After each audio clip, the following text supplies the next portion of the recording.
Hello, everyone, and welcome back to another episode of the Build Different podcast. With me, as always, Tristan, William, and Ryan, and myself, Jeanu. And today is a very, very special episode. We've got a first guest. Very exciting. It's Alex Setterfield. Hello. Hey guys, Introduce yourself. my name is Alex Setterfield. I know you guys from work. I'm a dad of 2 young daughters and a beautiful partner. Live in Melbourne. That's about it. Yeah, so basically this episode we're going to be, I guess, picking your brain a bit. We have mentioned you a couple of times before on the podcast just as someone that's been influential in our lives in the short time that we've known you, which is something that Tristan. You open helps. So I guess basically we'll just be fielding some questions here and there, but it's good to have you on the podcast, and I'm definitely keen to see what kind of answers and talk we get through to this episode. Yeah, it's exciting. I'm excited. I'm so excited for this. I'm excited.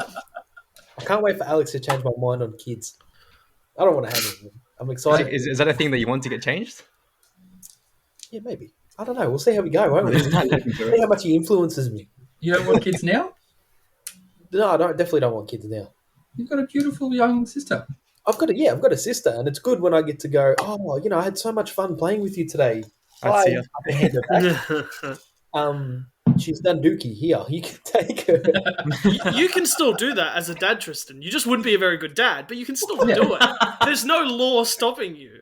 You'd be one of those dads that calls looking after their kids babysitting instead of parenting. Babysitting the kids.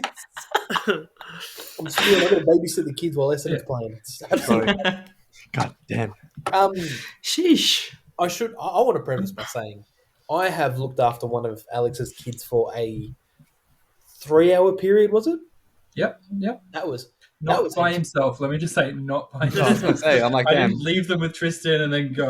Yeah, no. We're at a function. So. We're at a function, and I'm pretty happy to say you and your lovely partner were happy when I took her off your hands so you guys could enjoy yourselves. You look like you hadn't eaten a proper meal for a couple of months without holding a baby. It is difficult to do anything on a daily basis, to tell you the truth. How old? But, So you got 2. Yep. Evie is nearly 4 and Charlotte is 9 months. 9 months. Yeah. So cute. How's it going with Charlotte? It's good because with Evie I still had to work, but I have been off work for 9 months now, taking parental leave. So it's time that I'm never going to get back again. So it's been absolutely amazing, but it's also been exhausting. It's full on. Like 24/7 parenting is full on. Yeah. But Tan's very supportive. She works full time and then comes home, and I pretty much handball the kids to her and go, I just need half an hour. Just give me half an hour to an hour just to relax. And you don't realize how much that helps. Mm-hmm. Obviously, you still love them, but yeah. Still love him during that time, but yeah. I was curious about that. I remember when you said that you were leaving for a year, and I heard that. My first thought was, how are we going to survive with Alex for a year? And that still stands. And then the second thing was, oh, that's interesting. Like, it's not normally like the father in this situation where it takes leave. Normally the roles are sort of reversed. To like, has I guess given you a bit more perspective and appreciation for like when did Tan do it the first time, or? Yeah, so I've also got a 19-year-old stepson, Marcus. So Tan did it with Marcus first, 19 years ago, and then she did it with Evie, and then I kind of just put my hand up and said that I wanted to, and she was quite happy to not stay home and look after 2 kids. But because of work and during the pandemic and everything, it just seemed right. And Tan makes a lot more money than I do. So financially, it just made sense for me to take the leave. So Was she that excited that was it like the Looney Tunes when you said, "Oh, look after," and then she left like the outline that she disappeared that fast? pretty Was much. it okay? You can look after the kid and then just disappear like that. She was already Look, signing my Professor JBI5 paperwork and emailing it off for me before I could finish the sentence, I'm pretty sure. Did you think that she wouldn't be? Did you think that she'd be a bit more hesitant, or? I don't think so, because ever since I've been like late high school age, I've always wanted kids. Like always just wanted to be a dad. It's just something that has just been inside me that I've always wanted to do. And she knew that. And I'm more than happy to stay home. And I think she saw in my face that I wanted it. So she was happy to take a step aside. Love it. Is the term stay-at-home dad, is that something, I'm pretty sure you've said it to me before, but is that something that kind of irks you, or you like it, or it just means nothing to I you? love it. If I like being social, but like I like going to work and seeing you guys and enjoying myself at work. I love staying at home with the kids. Like making Play-Doh and painting and going for walks to the park and doing all this stuff. Financially, if I could afford it, if we could afford it, I would be a stay-at-home dad for the rest of my life. Well, at least until the kids go like primary school age. I would love it. Absolutely love it. I can never get picture that Alex time with back. I can picture you with a pink apron and the gloves on, the warming mitts. What are they called? So you pull stuff out of the oven with? Oven mitts. Oven mitts, thank you. The oven mitts. Making cookies. Every Sunday we make a cake. Really? Yeah, every Sunday me and Evie make That's a so cake, cute. and Tan takes it to work on Monday and shares it with everyone at her work. Oh, that just warms the heart, doesn't it? Mm. It's adorable. Was there an element of curiosity there, like before you went to be a stay-at-home dad? Like, was there an aspect of it that you just wanted to know what it was like to take on that role? I expected it to be easier, I guess, than it was. I was like, yeah, I got this. How hard could it be? Like, I was at home with Evie on my days off, and like I didn't have a problem with it. And I wasn't nervous or anxious about it, I don't think. I was just ready and gung-ho about it. But until you get into it, like, fully, that's when you realize, oh, this is way harder than I thought it was going to be. And just props to any single parents out there. And single parents with multiple kids do not know how you do it. Like, if you're going to work and then coming home and looking after kids and you've got your kids 24/7, far out. I just don't know how they do it. You need someone to bounce off and handball them to, and such great respect for those parents that do it. Yeah, big ups to them. 100%. Yeah, I think I had like the same sort of. I guess obviously we're at different parts of our lives, but I guess like coming from where I am, like I have to think about like when I eventually do have kids, which is something I do want. That like I'm excited as well. I'm definitely very excited. But then there'd be a part of me where I'm just like all of a sudden I realize it's gonna be way harder than I think it's gonna be. And like you just realize like especially with babies, oh my god, I'm like if I do one mess up, like it could be like very like fatal or deadly. It could be a horrible mistake. But at the same time, like I guess is it about like being prepared for that, or is it just sort of just going and taking it day by day and just seeing how it goes? There's nothing in your life that's going to make you prepared for it at all. Like, it's just not going to happen. Speaking of that, Speaking of, look at this guest appearance. Absolutely unplanned. A guest appearance. that was actually very this is unplanned. not It's not fair. very- Hi, Evie. Hi, Evie. Hey, Evie. Hi. Yeah, there's nothing that's going to prepare you for it. You just have to take every day by day as it comes. Nothing is going to prepare you for it. I lost my train of thought. Nothing is going to prepare you for it. It's one of those things that even if you plan like tomorrow, it's just me and the girls and Tan's at work. So even if I have a plan of, hey, we're going to do this, this, and this, it's just not going to work out like that. Yeah, I guess that's just the teacher in me. Where I have to plan, have things ready. But like at the same time, you know, you gotta play it by ear and see what happens as well. Yeah. You can't make lesson plans for changing a kid's nappy, Gia. You can't make lesson plans. You never know, mate. Maybe I could write the book on it. Nappies are so easy. The hard thing's sleep deprivation. Like waking up every couple of hours. Now, so we're ready for later. We're on top of it. It's all right. Giannu's been training his entire life. I've been sleep deprived my whole life, so it's all It's good. different. It's so different. You think like when you go out partying or go to bars or whatever, and you just stay up all night or you stay up gaming. The next day you're fine, but the next day you can like chill and not do anything. The next day with kids, you have to take care of a child. Like the worst. You just don't recover from it. I think knowing how important sleep is, I'm pretty sure I heard it the other day that new parents lose like I don't know, this could be wrong here, but I think a third of their sleep. Like, and that's that's a huge amount of sleep to be losing on like a chronic, like over a prolonged period of time, knowing how important sleep is for all the like physiological and psychological like goings of your body. Like to lose that much sleep for that long, kind of Yeah, like and running on empty. they tell new mums to sleep when the baby's sleeping. Hmm. And when the baby wakes up, that's when you feed the baby and then you go back to sleep with the baby. But I know just from staying at home, there's this thing inside your head where you go, I could do that, but Tan's going to be home from work soon and I kind of want to tidy up the house a little bit. She's not going to she's not going to care whether the house is messy or I've done the washing or whatever. But there's part of my brain that goes, I could sleep, but I'm just going to do this really quickly. I'm just going to do that really quickly. By the time you've done that, the baby's waking up, and that's where your sleep deprivation comes from. So you've got to kind of repress that at the start and go, I don't need to do those things.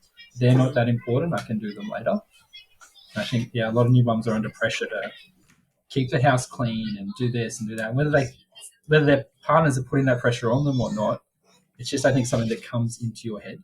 Like, you're not working anymore and you want to feel useful. So your home is your work. So you want to take care of it and look after it and feel like you're doing something that's really special. And I wonder if the sleep deprivation feeds into that, in that the more sleep deprived you are, the more importance you place on these things, like getting the washing done. You need to feel productive. I need to be getting things done. And I find, at least for myself, the more sleep deprived I am, the more eager I am to to tick all these boxes off and to do all these things with my day. And if I have a sleep, I realize how, like you said, how these things aren't actually that important, and you just place so much, like importance of them when it's not. These things they're not important comparatively to sleep. Like, yeah, exactly.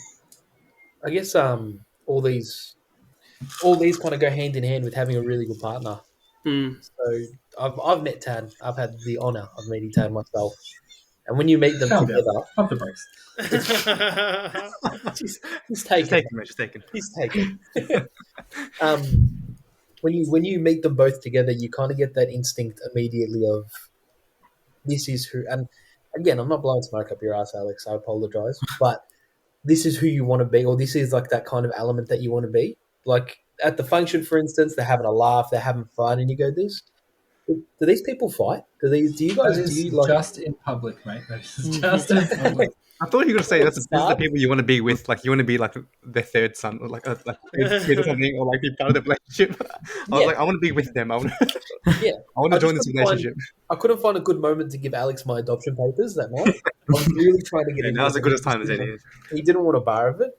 But how much importance does that play, having that best friend as a partner kind of thing? It's very important to have support. Like, nothing is more important than being able to go to Tan and go, which actually happened. So I'd say maybe 4 months. Charlotte was about 4 months, about April. And Evie was just going through a stage. Charlotte was going through a stage. And I was literally having a meltdown. And like Tan got home one day. I'm not embarrassed to say it. She got home and I started to cry.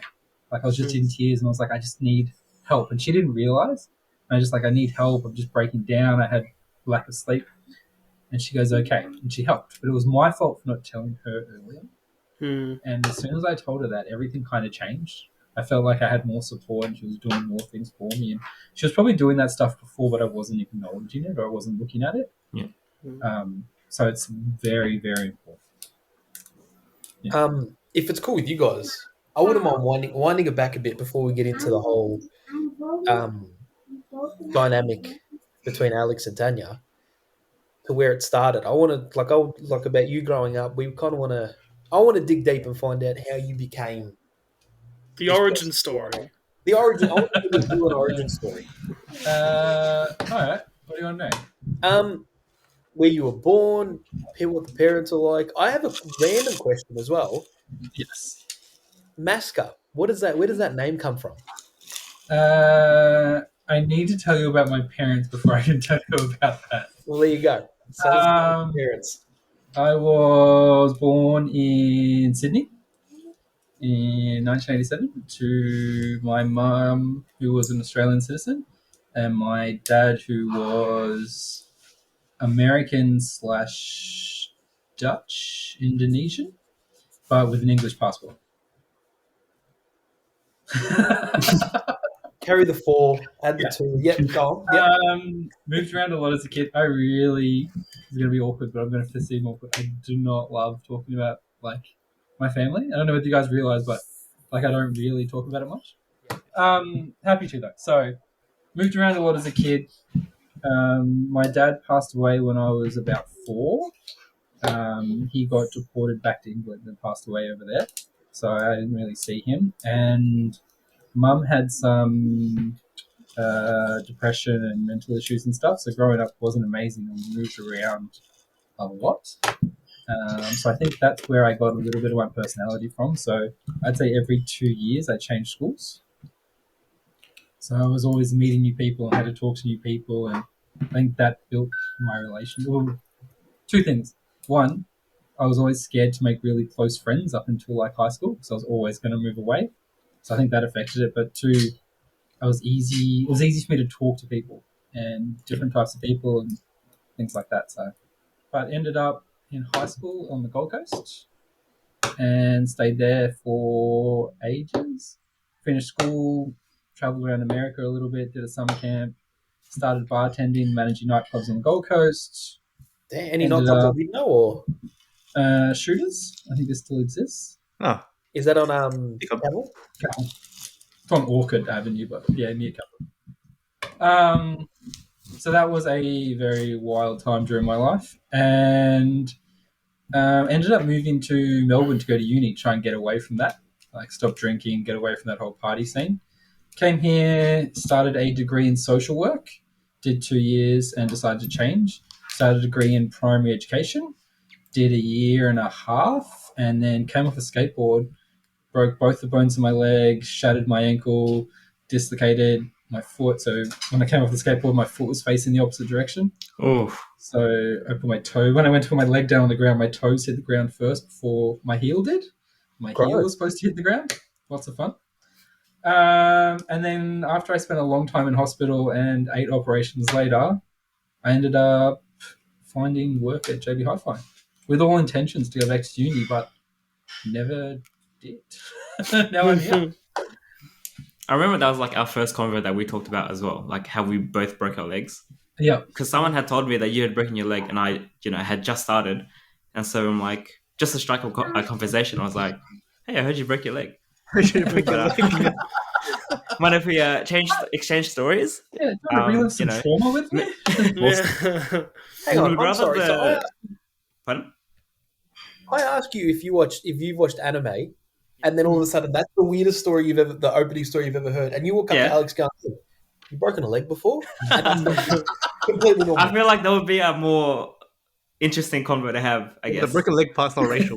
Yes. Yeah. Hey Alex, I heard you did a 360 no scope. Want to talk about it, or? So the part about you, growing up and moving around to all these different places, it kind of, I relate to that as well, because as a kid, I was born in Canberra, and I've, moved around to 7 or so different schools, just all interstate. And so that really resonated with me. And me coming from a broken family myself, where, when I was at a young age, my dad left and my mum was never home because she was working 7 days a week.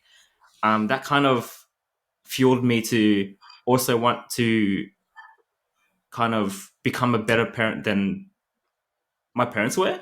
Yeah, exactly. And I feel like with all the adversity that both of us have faced,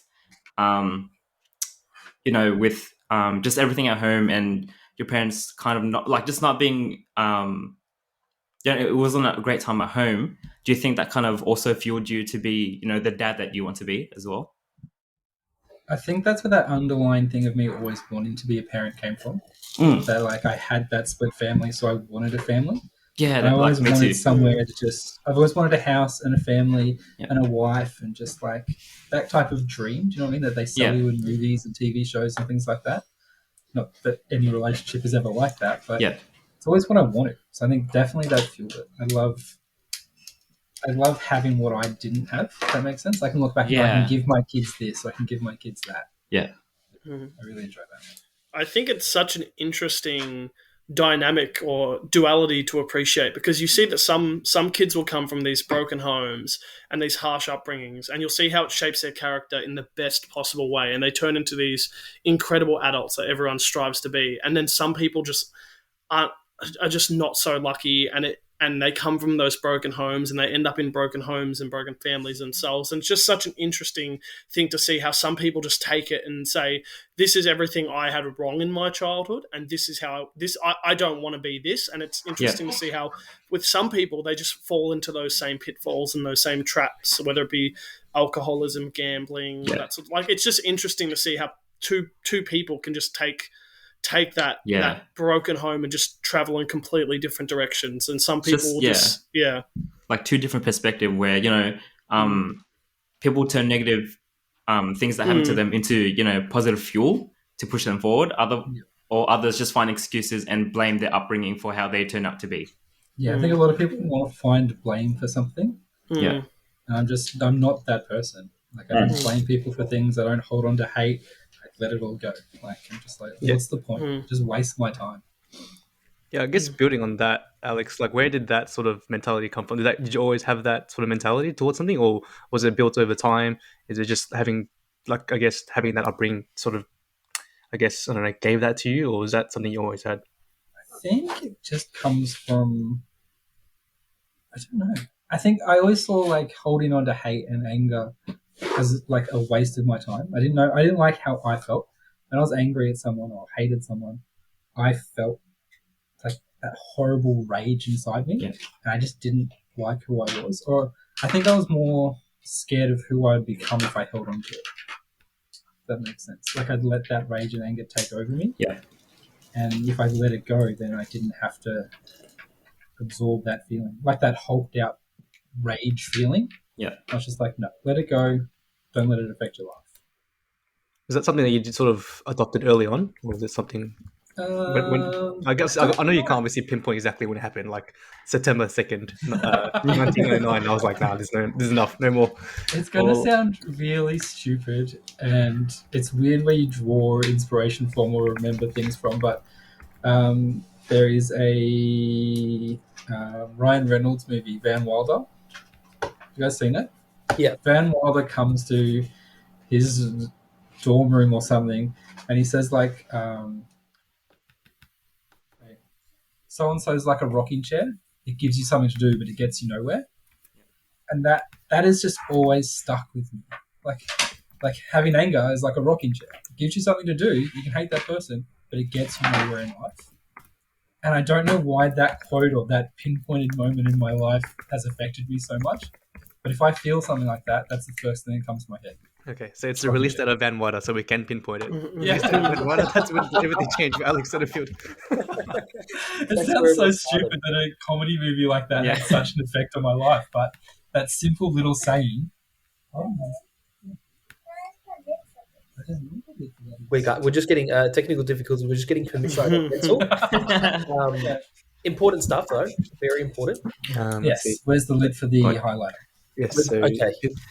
Continuing on with this convo, it kind of brought up it jogged my memory of the convo that me and Tristan had fairly recently, going on one of our walks to, just to catch up, right? And it was, we both kind of agreed that life is kind of too short to be angry at most things, and most things kind of like there's just no point in being angry. And the origin of why we thought that way was because, both of us growing up faced so much adversity, and there was so much more to be kind of upset about than just like kind of trivial things or just whatever that comes our way. Yeah. And so I just found that really interesting as well. Yeah, bouncing off what Will said, that conversation that was probably one of my favorite conversations we've had in a while, because we just kind of just walking around the river, around the lake, just chatting away. Like I think we did 10 or something laps, and we didn't even notice because we were just talking about it. But it was just about the influence that, like, exactly what Ryan said. It's weird how you can look at these people that have broken families. Like, my parents are divorced. Yes, my dad's still in my life, but me and my brother have lived with our mum, who's raised us, and So now, now my brother knows more about looking after his hair than he does about screwing something in. No, I'm kidding. Um, and I think it's that element of something happens along that way that changes everything, that changes the dynamic. I know for me, I had mentors along the way, and that's something I can't stress enough for people is having mentors at different parts of your life, whether it's someone the same age, someone slightly older, someone that's experienced something that you haven't. But I can tell you different points in my life, and Alex being one of them, that I've had someone that's guided me. I've had, whether it's distant family members, whether it's very close friends, uncles, something like that, they've kind of kept me on the right track. And look, I've had my stuff ups here and there, but I think that was one of the most important things that Will and I were talking about was we've seen the shitty side. We've seen the grass is always greener on the other side kind of thing. And yeah, so in saying that, did you have anybody that you can kind of detail in that sense that guided you along, or someone that you really learnt of? Van Wilder. No, Right, I had an older brother who, when I was only little, moved and lived with my nan, and he's been such an influence on my life to the point where the music I listen to is because of him. The things that I do in my life are usually because of him. And I think growing up, I think he made me want to be a better person. Like I was always hanging out with his friends and annoying him and being that little brother, but I don't know, everything I did so he would think that I was a better person, if that makes sense. I think that really drove me. I wanted him to think that I was just as good as he was. I like that.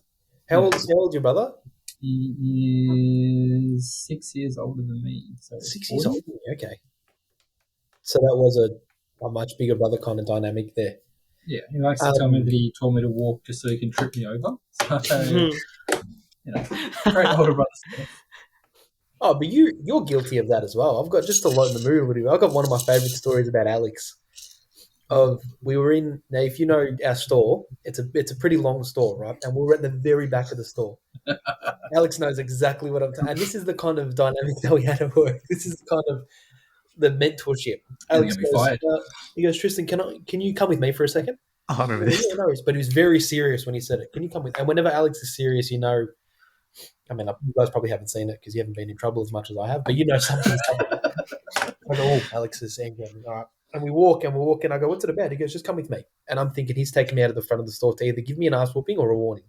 And he walks all the way to the front, and we walk in, and he goes, yep, just come with me. We're walking. I go, Alex, what's it about? And he goes, come on. And we get to the front of the store, and Alex turns around with the straightest face, and he goes, oh, you're still following me. I didn't actually want anything. The whole way I was shitting bricks only for him to turn around and go, I didn't actually think you were still following me. So I guess you kind of learnt that from your brother in a sense. Yeah. Just that kind of, but at the same time, if any of us turned around to you and said, listen, I need a hand,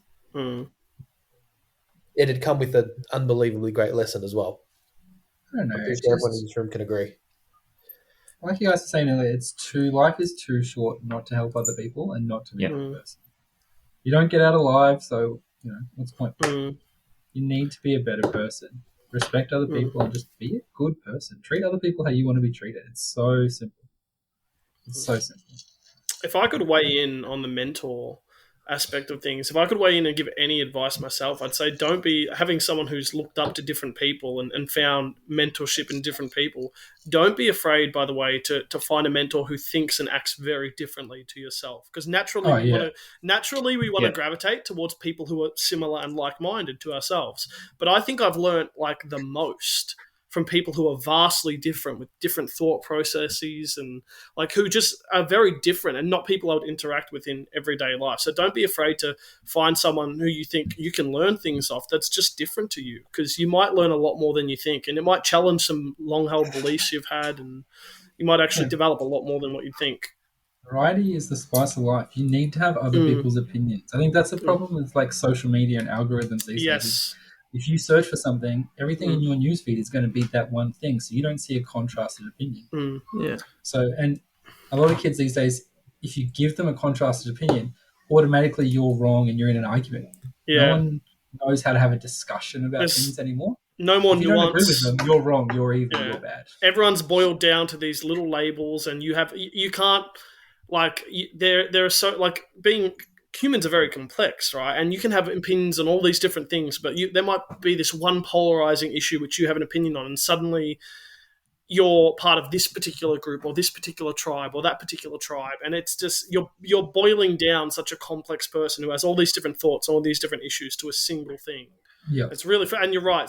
Social media is a huge part of that. It's that hive mind, that echo chamber. You're only exposed to these opinions that are part of your, like, conform to your views, so you don't hear anything else. And sometimes people really need to hear different things, and they stand to benefit a lot from hearing, no, I actually don't think that's right, and this is why. Whereas often all we hear is, oh, hell yeah, like because that's what we're exposed to. yeah. I love questioning things in my friends' news feeds. Like they'll post something and they'll be like, what about this? And probably 2 years ago when the pandemic first started, someone wrote something and I replied with a completely different opinion. And they go, if you don't like it, just delete me. Yeah. It's like, that's not what I want to do. I like having difference of opinions. Yeah. You know, there's certain aspects of who you are that I like. I'm not just going to delete you because you've got a different opinion. Like, well, if you don't like it, just delete me. I'm like, this doesn't make sense. Like, your opinion does not make sense. It's the greatest shame of the 21st century is how people are willing to throw away entire friendships or, like, just, again, boil people down to this single opinion, and that's we disagree fundamentally on this particular topic. I can't conversate with you. I can't be friends with you. Just delete me. That whole just delete me idea is just crazy because you're never going to agree with everyone on everything, especially in today's modern society when everything's polarizing and everything's in your face. Like, you're going to have difference of opinions. And if you're the type of person who embodies that just delete me attitude, you're going to end up very lonely very quickly. And it's going to be sad. Like, yeah, I think that's why it's coming back to, like, me and Tan. We have a lot of different opinions on things. We're not the same person. There's certain things, like, most of our parenting styles are the same, and there's certain things that we like that are spot on exactly the same, but we have a lot of different opinions, and it makes it a better conversation.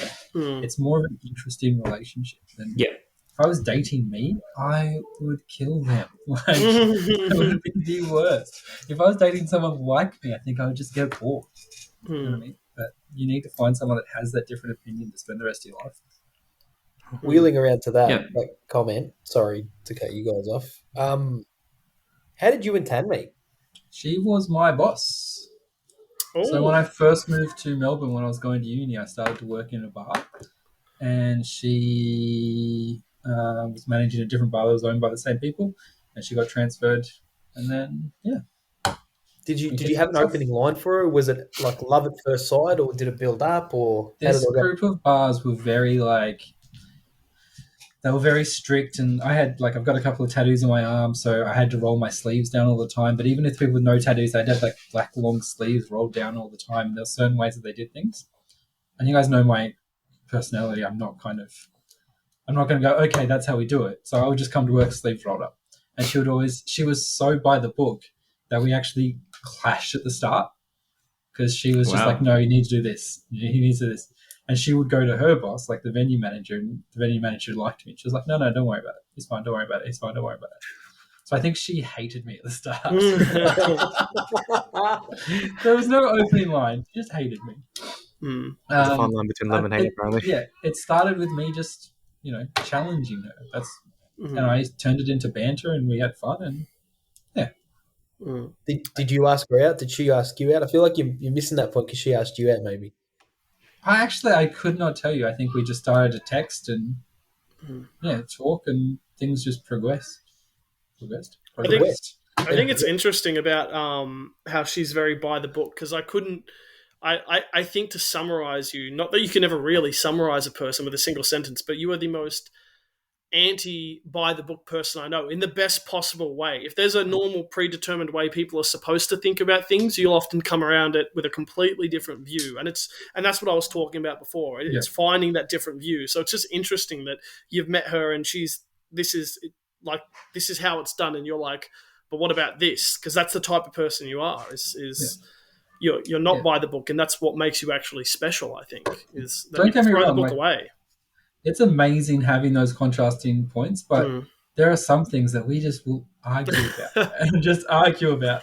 But again, that's part of relationships. No relationship is going to be perfect and lovely. And any couple that tells you that they don't argue or haven't argued in the past or haven't slept on the couch for some reason is lying to you, or they haven't been together for long enough.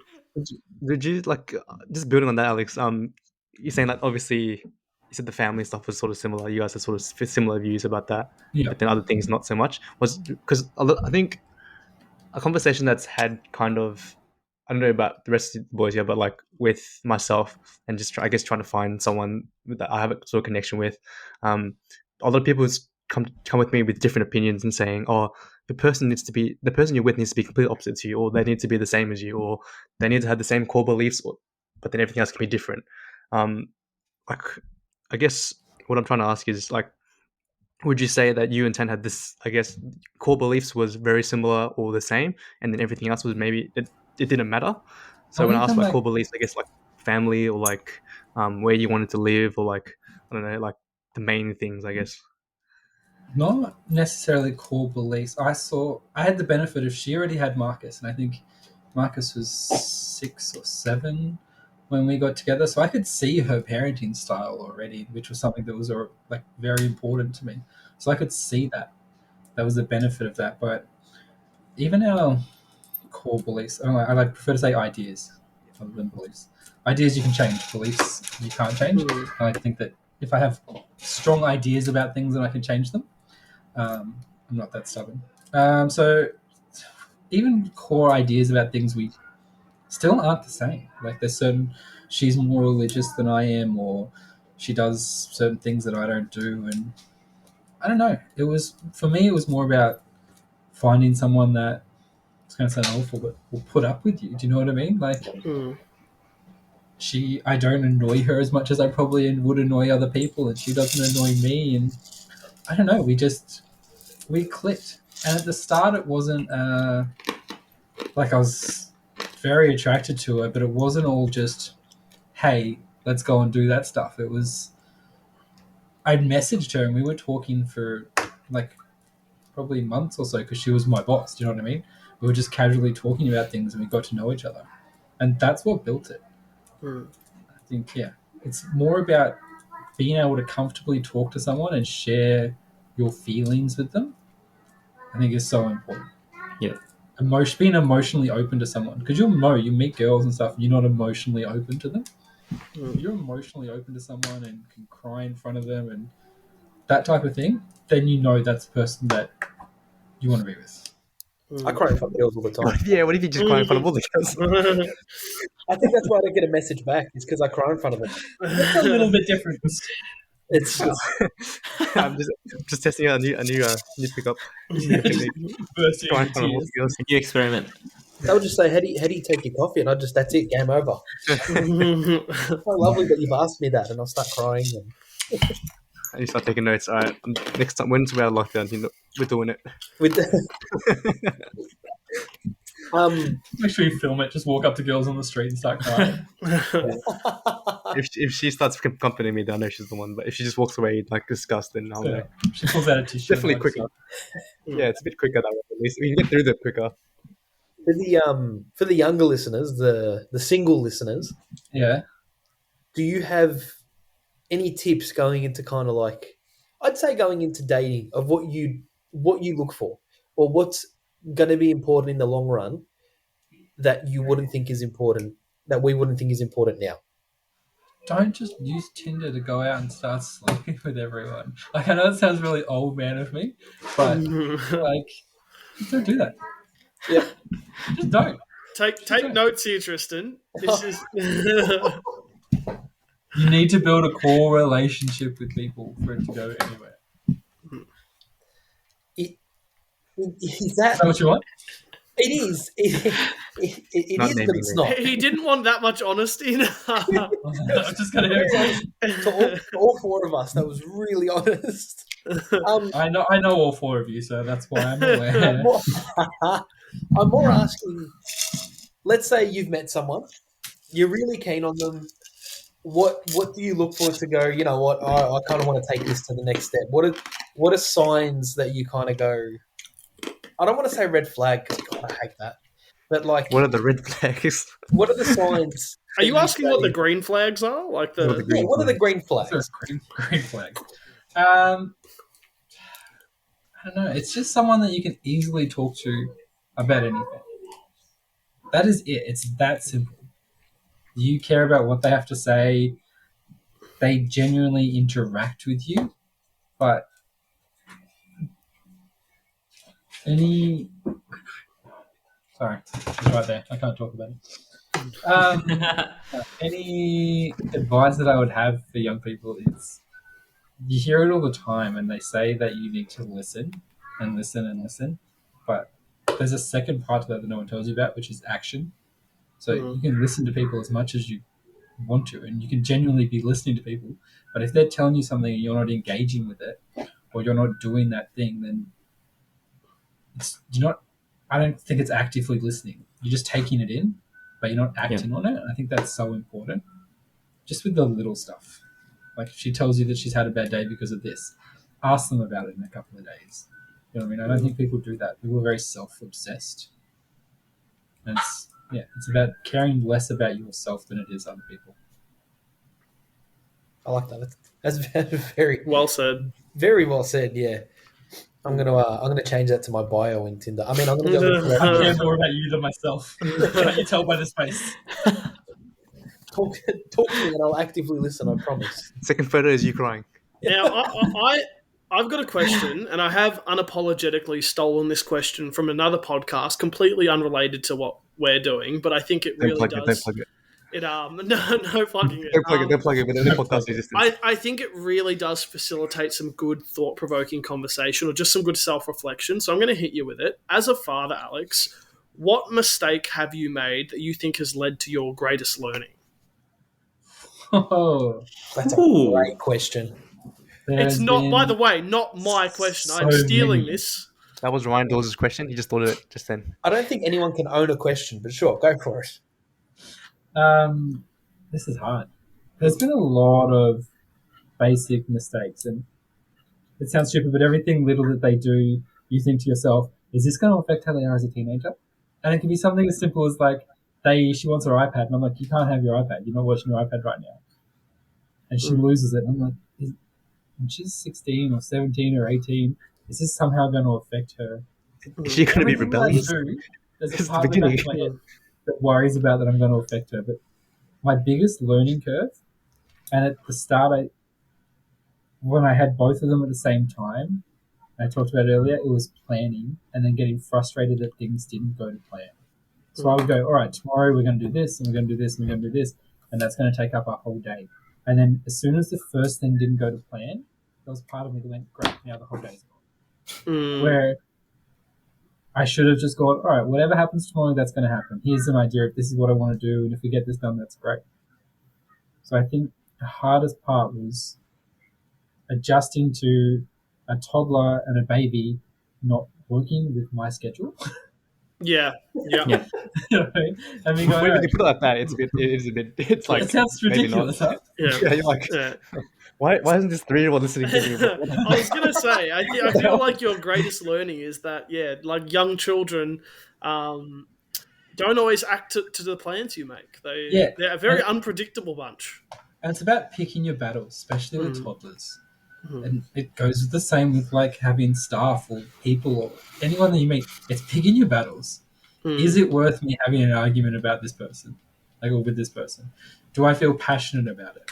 There's certain days where she'll want to do something, and for some reason in me, I feel like I'm going to go, oh no, we're not doing that today. I don't know why, but it just triggers, and I go, we're not doing that today. And then straight afterwards, I think to myself, why am I not doing that? Like, why are we not doing that? Why am I fighting with a toddler about something that she wants to do? So you just end up giving in. So, like, that's another learning thing of not saying no straight away. Just because I'm tired or I don't want to go to the park, there's going to be days where I'm just like, no, I don't want to do that. And she's like, well, why not? And then I'll have a tantrum. But if I just went, man up, let's just go to the park. She'll be there for half an hour. We can come home. Easy done. It's the same with like staff or friends or people. Sorry, I just got a message and it distracted me. It's the same with all that stuff. It doesn't matter who you talk to. Don't argue with them. Mhm. I heard a podcast the other day and this guy was saying he just agrees with people now so he doesn't have to. Like whether it's completely different, like it's something so ridiculous. Like, you know, whether you're a vaxxer or an anti-vaxxer or whatever, if he's talking to you and you bring it up, he'll just be like, all right, I agree with you now. And it just shuts them down. He goes, I don't have the energy. I don't have enough time left in my life to be arguing with people about nothing. So don't argue with kids. They're kids. Let them have fun. There's your lesson. Yeah, there's your lesson. Let kids have fun. They're only going to be kids for so long. And I can see it when Marcus got older and he was like 14, 15 and didn't want to walk with us in a shopping centre. Like he'd come to Water Gardens with us and we'd go walking around the shops and he'd walk in front of us or walk behind us or didn't want to walk near us. And I can think to that point and remember when I did it to my mum and when my brother did it to me when I was his, like when points where he's like, I don't want to talk to you anymore. I don't want to walk around with you anymore. I'm going to miss that. You know, I'm going to miss these girls when they're that little and think back, I should have just taken them to the park or I should have done this with them. And I don't want to regret anything in their childhood. You know, just have fun. I was never cool enough to go. I was never cool enough to go through the phase of not wanting to walk with my mum. So I was perpetually like, "Oh yeah, man, let's walk together." I never had that cool phase where I was like, "Yeah, you just hang back, mum, and I'm going to walk ahead." I'm like, "Oh, let's go." It's like, so I can't relate to that in particular, but like, very, very, very well spoken, Alex. That was very well spoken. Ryan was that 17-year-old that used to hold his mum's hand still when he I've lost mum. I've lost your something. Mate, you've got facial hair. Relax. Where's mum? She left me at the checkout alone. Standing in the middle of the aisle just crying. His mum just trying to get milk. After Paige's mum. Holding onto a box of Cocoa Pops while he's I still do that now. That's not 17-year-old Ryan. That's now you walk with me every time we have to go to work and go to The work. only thing that's changed is that where's Will? I can't find Will. Where's Will?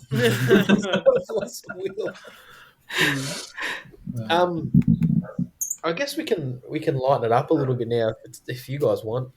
Kind of deep dive into you as a person and what you like and like. What do I like? Yeah, like music wise, and what makes you tick? What's your?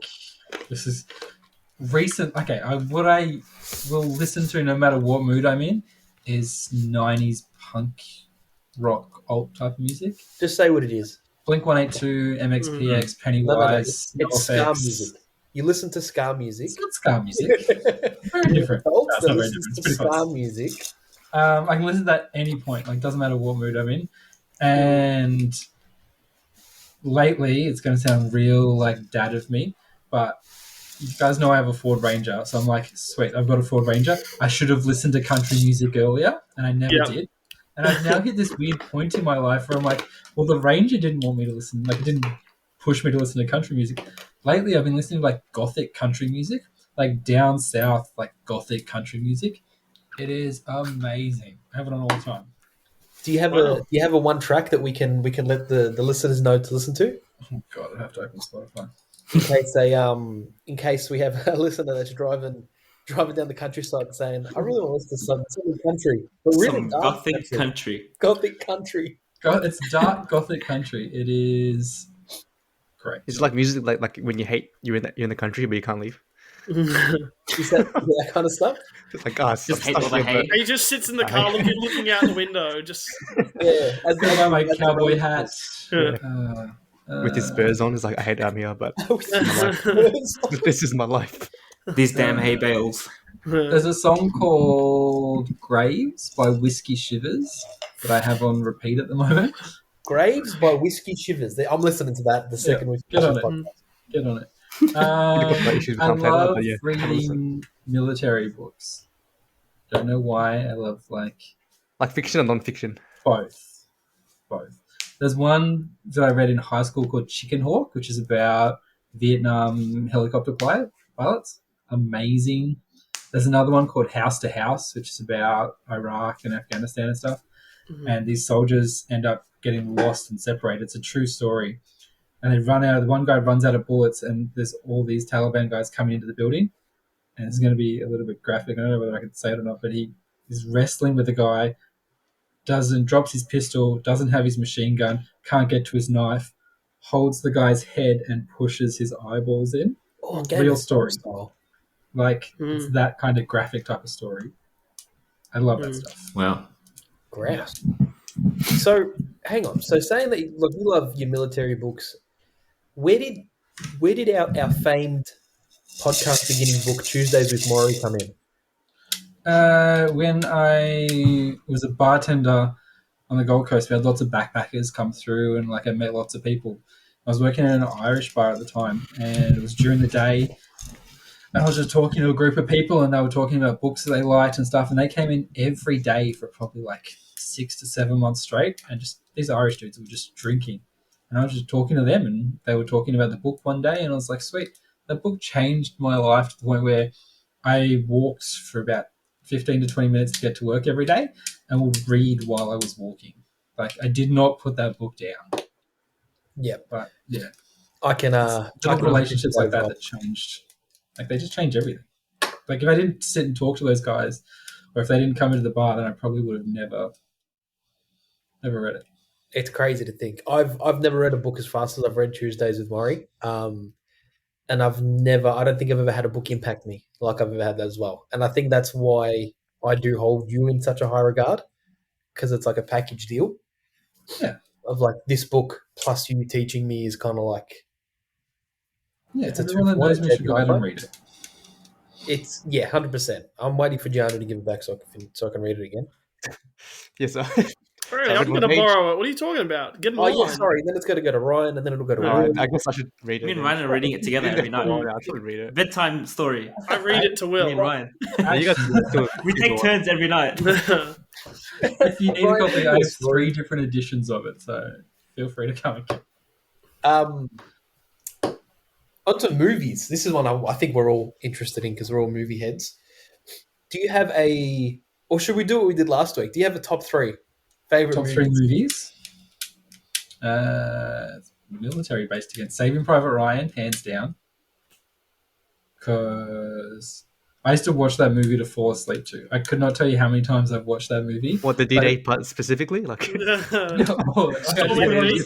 It's just so calming. When I was hungover or I had a bad day or whatever, you just like sitting on the lounge, you just want to relax and sleep, I would put that on. Remind me after this podcast to send you the number to my psychologist. Oh, good. Carry on. Probably a good idea. Probably a very good idea. It's very interesting how many big actors came.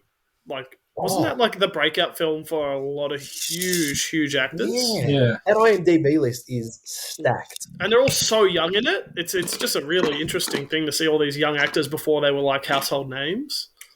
Yeah, it's crazy. Have you seen Band of Brothers as well?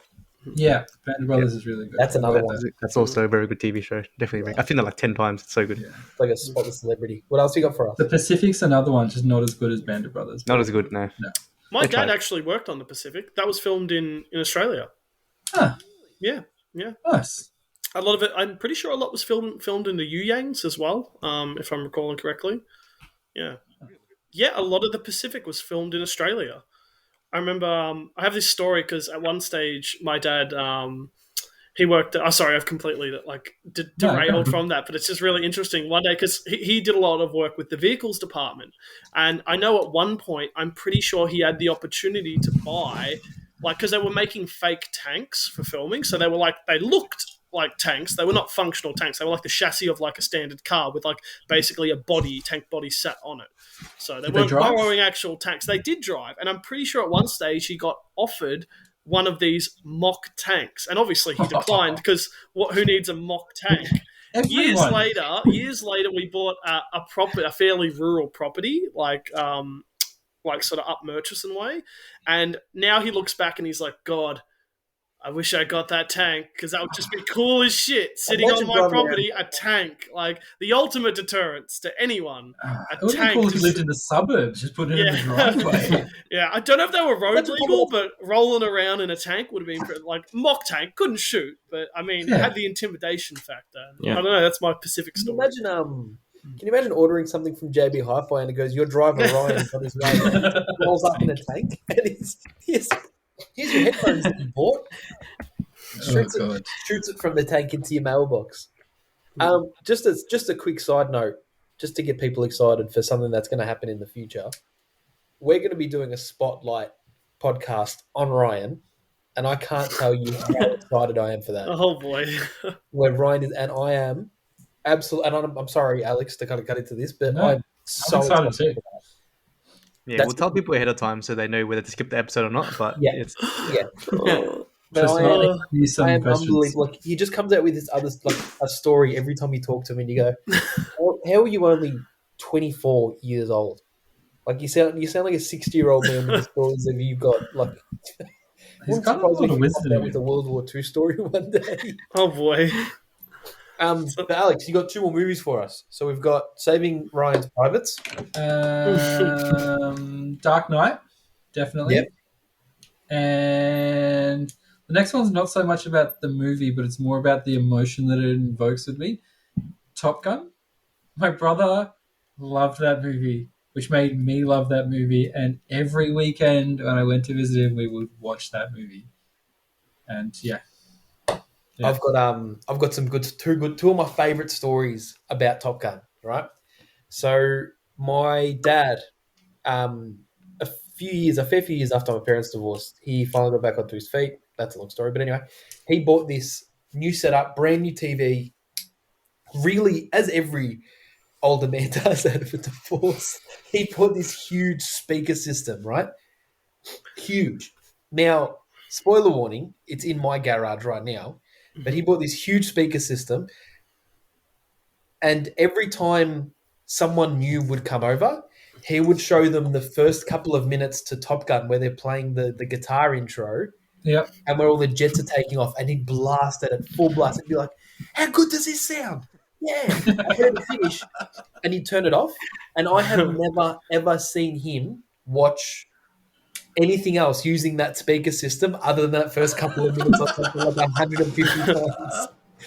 And that is one of my favorite moments with him, is just watching this man get excited about a couple of minutes. And people would sit down and they'd get comfortable and they'd be like, "Oh, we're watching Top Gun." And they go, "This." And then he'd turn it off and he'd be like, "Yeah, so that's the sound system." And they'd be like, "Has he seen the rest of the movie?"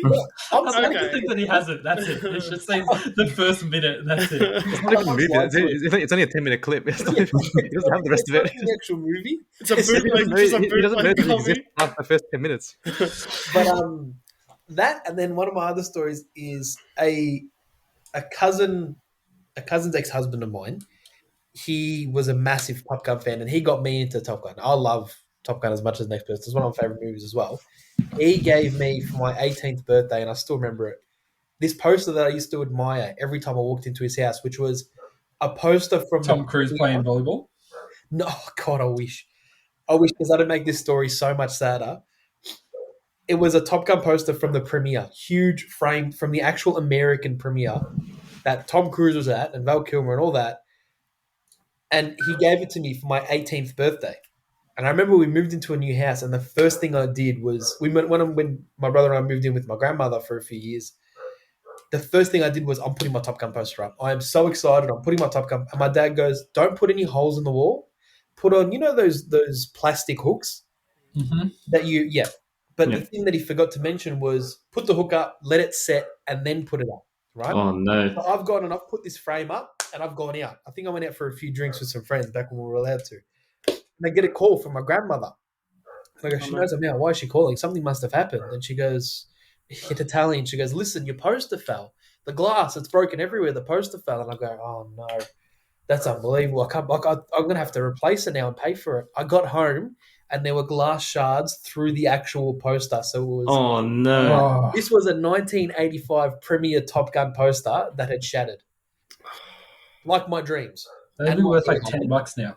I reckon it'd be worth more than that, but that's not the point. Anyway, Top Gun's a fantastic movie, and those are my 2 favorite Top Gun stories. Me and my brother watched it so much that we recorded it when it was on TV onto VHS. But kids, I don't know if your kids are old enough for the kids out there watching VHS, you gotta rewind those things. Yeah, well, you're gonna manually rewind it back. Because we recorded it off the TV, it had ads in it. So when I watch Top Gun now, like I watched it probably about a year ago, where the break is usually for the ad, I have this emotional thing where oh, I'm going to get up now, or He's gonna pause. He pauses it. I know that's the ad. I know where that's the ad supposed to be. So I think to myself, right, in like a couple of seconds, I'm going to have to get up and fast forward. It's so strange. That's kids, I love kids that. will not understand that. I don't know how many kids that don't know what VHS is listen to these podcasts. when we show Evie in a few years, she's gonna not understand what's happening. Yeah, no idea. She's probably She's not going to know what a Blu-ray is. Yeah, that goes. Don't worry about that. No, we're getting close to the end, but I have two things I have to ask you or to speak about. There's one's kind of heavy that I wanted to bring up before, but I didn't have a chance to. Yeah. The second I one's think a bit I have more something like, to ask as well. did you want the heavy thing or the light thing first? Yeah, whatever. Surprise Do the me. heavy thing first. That's not a surprise. Now it just feels weird. I'm putting up to it. Okay. So, is love real? Is love real? I can understand where that's gonna. I can understand where that would have fit. Yeah. Just if we had any sort of editing budget or like time, I'd probably edit this back there, Yeah. but it's fine. I think that love at first sight is a honeymoon feeling and a fleeting thing that you get inside you. And you know how people say that there's that honeymoon Phase, thing yeah. at the phase at the start of a relationship? That comes and goes. So if you're looking for that through your entire relationship and you think that feeling is love, that feeling isn't love. That's the honeymoon feeling that you'll get at the start and then it'll go away. People break up because they think that that's over now. I don't feel like that anymore.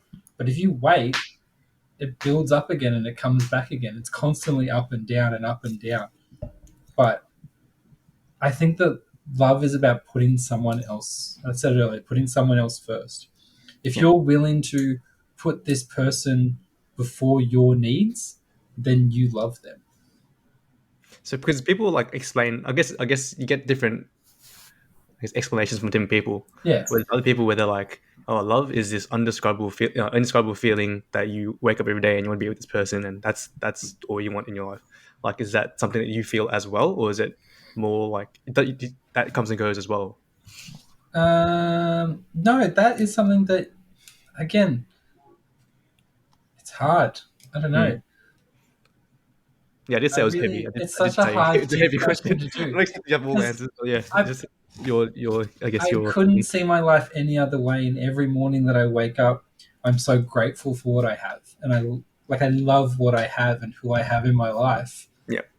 So I guess love is real, but I don't think it's this overwhelming happy feeling that you feel all the time. That is the movie love that people are showing. Yeah, I think it's about being selfless and about wanting the best for other people, but them also wanting the best for you. Like, it's a two-way thing.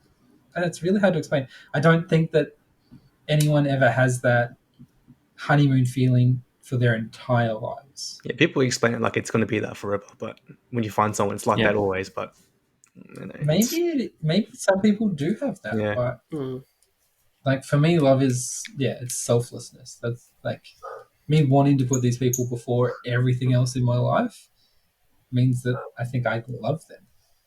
Does that make sense? It's going to be different for everyone. Everyone's going to have different feelings. I was just going to say, I think if you ask 100 people, their interpretation of love is going to be markedly different. But it's really interesting to hear your take, because I think that's a very well described, at least your understanding of love being that you want to put others first. I think that's a very powerful way to describe it. Yeah, really positive messages here at Build Different. I can still, I'll still look across the room at Tan and like I'll look at her and she'll be doing nothing and I'll smile and feel happy about it. Do you know what I mean? That's, I don't know. Yeah, I get that when I look at Tristan. So I get the opposite feeling, so we gotta have a real good sit down and talk about. Once we're in Tristan, there's just going to be either like me trying to kiss Tristan or Ryan trying to throw punches at him. Yeah. I'm just stuck with Tristan. Ryan's actually looked at me before, and I've actually looked at him and I said, "What are you thinking about? Like, just kind of cute, yeah?" And he goes, "I want to beat your skull in," and it was just crazy. It was insane. I fell in love with him instantly. I don't remember this. I'm joking. Oh, okay. And what's the heavy one, Jew? Well, that was the heavy one. That's kind of heavy. Heavier than that. The second thing was I don't know. Do you remember that the group interview that I was at when I first got hired? Was it at the library? Yeah. Yeah. Okay, so did I ever tell you about my first impression of you, like back then? No. I do like to hear first impressions of me, though. Okay. Well, I think first of all, like I was hella intimidated by you. That's what I Knowing go you now, for it's every kind of time. That's funny. what I go Yeah. for. Yeah, like obviously it's a job interview and I should be intimidated, but I was intimidated by you for at least the first couple of months that I was working there. I was like, damn, this guy's like, he's really like straight edge. Like he's just gonna like, if he doesn't like me, he'll just say he doesn't like me, and I'm scared that's gonna happen at any moment. It's gonna be like, Jeanu, can you come to the back? And I'm like, oh yeah, Alex, what's up? I don't like you like at all. You can go now. Yeah, I'm like, okay. I'm like, I wouldn't say I'm surprised, but I would never wasn't tell you expecting directly. If I didn't like you, I would just meet you at one end of the store and ask you to follow me all the way down to the other end of the store and then tell you it was for nothing. No, if he didn't like you, he'd just tell you to delete him off Facebook. That's what he'd do. You I don't don't like want my to. I opinion, don't want to delete have a me. discussion about that. I just want to delete you. Yeah. Yeah, I don't even know specifically when it was. I realized that that's just like how you were. Like, not that's a bad thing. I just when I realized the way I saw you was different to what you actually like, how you actually felt and were as a person. Yeah, I think I yeah. mistook your like. I don't even know what it is. Like, I guess you are like pretty upfront about how you're feeling and like what it is that you think should be done right and stuff like that. And so I thought that it was just you sort of. I don't even know, just like your way or the highway. I always thought it was like that for some reason. I don't know why it was, but it's literally the opposite of that. Yeah. Take whatever road you want, mate, as long as you get there in the end. I got there in the end, and we're here now, so it's all good. Yeah. Okay. Interesting. Yeah. Young Will. So my question was, so this goes back towards the fatherhood thing, right? So when you first became a father 4 years ago, going into fatherhood, what were your views of, being a good father at, that given time as compared to now, like 4 years into it? Like, are the beliefs still there? And if so, have you built on it, or like have you discovered anything different between now and back then? I don't think anything's changed. I always wanted to be present.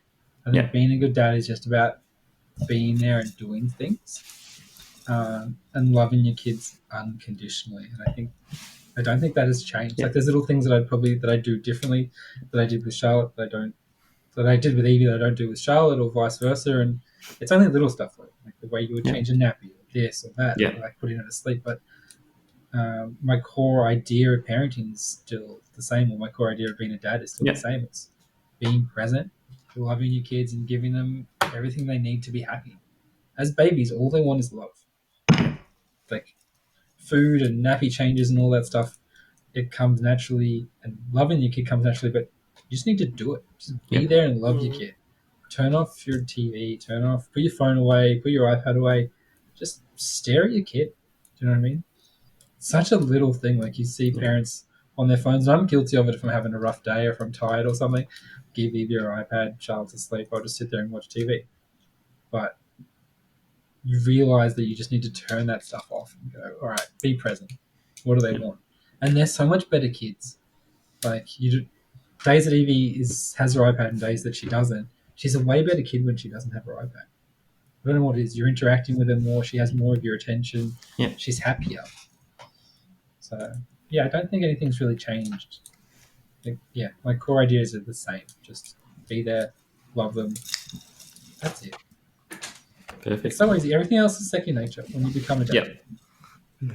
Like everyone's going to have nappy blowouts because you didn't change the nappy properly. Yeah. Or like you're going to argue with your partner because you're both tired. But you need to know that you're both tired and move on from that. Yeah. But everything comes naturally to parenting, I think. Once you're just there, you have to do it. I also don't think that, people say that there's a perfect time to be a parent, or they're waiting for this to happen, or they're waiting until, they have a house and they're financially stable or whatever. You just make it work.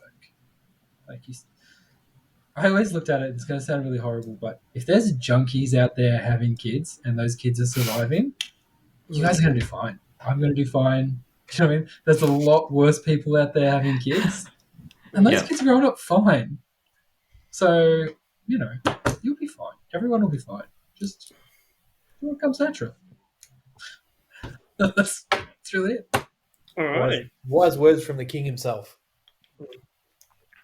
All right, I guess we'll. If any other questions, we'll wrap it up there. We'll just finish off with our very Fishing segment. very popular segment. What's on our plate? As you know, it's just whatever we started watching, reading recently, whatever we've done through the week that we want to share with everyone else, and just let everyone know what we're watching or doing. I'll start off by saying I started watching The Expanse. I told Tristan about that. It's a TV show. It's on Amazon Prime if you have that. It's a science fiction TV show that's based on a book series, and it's very interesting. I don't know if you guys want me to explain it or not. I guess I'll explain it. Okay, it's basically a couple hundred years in the future. Earth is like overpopulated. Mars has been colonized, and they're their own like they've become their own like superpower in the universe. But there's also like people that live on asteroid belts and other moons, and they're called belters. But because they've lived on zero gravity for so long, they've changed. Like their bodies have changed to adapt to that sort of gravity, and most of them are owned by either Mars or Earth, and basically they sort of feel repressed because they don't have their own sort of voice, and basically it's just like it's like Cold War almost between the three factions, Mars, Earth, and the OPA, and it's just like exploring that sort of political dynamic, which it's based in like real science, but like it's pretty interesting. So you can check it out if you're interested in any sort of science fiction. It's called The Expanse. I know Tristan likes it. Tristan, do you like it? I'm definitely enjoying it. I've just come off. I'm going to use that for a segue for myself, so I appreciate that, Jan. Oh, good, bro.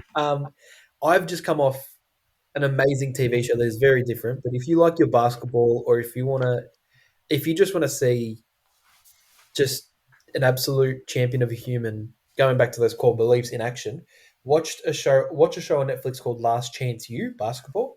It's about these seniors in high school that play for a basketball team in East LA, and it's about them coming up and winning the championship, trying to win the championship, and they've all got their differences. There's one that's come from jail. There's, people whose parents have died. They're just in a really rough area, and their coach, John Mosley, and I'll never forget that name, I'll tell you now, is just one of the most amazing people I've ever seen, and he's just this.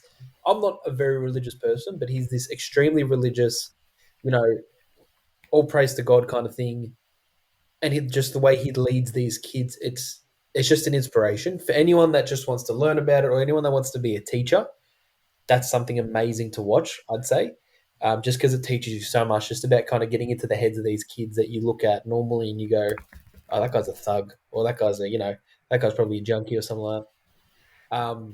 That's pretty cool. And then I'm going to be watching Tokyo Revengers this week, so I'll get back to you Oh, next week. nice. Tokyo Revengers is. Is that like sounds like Coach Carter, but the TV show? It's very similar, but you just got to watch it. I can't explain it. And the way they've done it, like, it's only 8 episodes, and that's it. Okay. Get on Netflix, Last Chance U Basketball. Please watch it if you love basketball. Will, talk to us. I'm excited for this one. There's Don't let me nothing get new. I mean, I have my jab booked in on my first dose, so finally found a done. hospital. Well done. Yeah. Otherwise, just still watching the same shows, One Piece every week. Nothing much else to do in lockdown. So, like, I can't really say or do too much. Yeah, Other hopefully than- we're out soon. Yeah. Happy to see where we're at. I'm glad I was excited about that one. Ryan? That's your fault, mate. You put the expectations too high. Pretty much same old on mine. I've been listening to a bit of Dark Horse podcast with Brett Weinstein and Heather Haying, and I've just ordered their new book, which releases tomorrow. So I'm super, super eager to sink my teeth into that. It's about sort of evolutionary psychology, basically, and it's really, really interested to tackle that one. They talk about some interesting things. So, but that's about it. Same old. Other than that, just Okay, right. Before we move on, it's been I don't know how long it's been. A week now, or a week and a half since Donda came out. Oh, no. Now I want to know. I want to know right now. What are your thoughts? I think there's I think it's a work of art. I think you could if I don't think he was trying to make the album. I think I've probably voiced this before, but I don't think he was trying to make the album of the year here. He wasn't going for a piece that was going to win him like a Grammy or anything like that. I think Kanye's doing Kanye, that's for sure. I think Kanye was doing Kanye, and I think he's done it exceptionally well. Now, look, if you asked me, how do I make this album of the year? There's definitely fat that could be trimmed if it was supposed to be a short. If that's what you were going for, and you wanted it to be a success, like a what's the word? If you wanted it to be like not well charted, but more well received, there's ways you could have done that. I think, but I don't think that was ever on his mind. I actually, there's some incredible songs on it, and there's 6 or 7 that I think you could have, if you had just squeezed them into an album, like sort of similar to Ye, I think it could have truly been an album of the year. I've heard similar things, just like if you just cut a few songs out, and then it'd be really like a good overall album. But again, Ye just didn't do whatever he wanted to. So exactly, and you've got to love that, I suppose, to an extent, that he just did it, knowing full well that like this, like that people are gonna have gripes with the 27, like a album with 27 songs on it. People are going to have issues with that, knowing full well and probably not giving like any thought to it. Just wanted to check where you're at with that, but yeah, that's pretty much. I'm really excited for Kanye's next album. I heard it's going to be a gothic country album. I reckon it's going to be phenomenal. The Kanye album I listen to. Alex, what's on your plate? Watching anything? You reading anything? A few shameless plugs. Sundays I do D&D, which we live stream, which is from Aeon Craft on Twitch. Let's see if you guys will put a link in the bio for that. Yes. I'm working on starting my own podcast to compete with you guys, which will be First Dates with Old Friends, which is just like this, just getting to know people. How are we going to find it? How are we going to be able to watch it? It'll be on YouTube. So I've already started. You can go and subscribe if you want to. First Dates with Old Friends. No episodes up yet. Should be by the end of the month. And I'm on rotation heavily. I always have Bob's Burgers. I'm always watching Bob's Burgers. Phenomenal show. Yeah. I can never get into that show. I love it. I know it's just me. Yeah, no, I couldn't get into it too. It's just silly, and I just enjoy that. And it's something that I can put on in the background if I'm like doing stuff around the house or cleaning or whatever. And you don't have to pay attention to. And there's nothing rude enough in it that if the girls are listening to it, I'll pick up on it. But you still get that odd laugh when you're like 3 rooms away and you hear something funny and you hear from a distance. You get one of those. I'm doing exactly the same thing but with Adventure Time. And I'll have it on in the background. I love Adventure Time. And my God, I was like planning to pick up on Adventure Time as well. It's something happens to it in it and you won't even be concentrating, but like subconsciously, and you just be like, anyway, what was I doing? Back to what I was doing. All right. Yeah. I guess we'll wrap it up there. Alex, thanks so much for joining us this episode. Thank we you so appreciate much. having you out. Alex. Thank you, guys. Thank you, Alex. Do you have any final words to say to our audience today? Don't take life too seriously. Have fun. Meet new people. That's how you end it. Thanks so much, guys. And from everyone here at Build Different, thank you again for watching. See you next week. See you guys. Bye.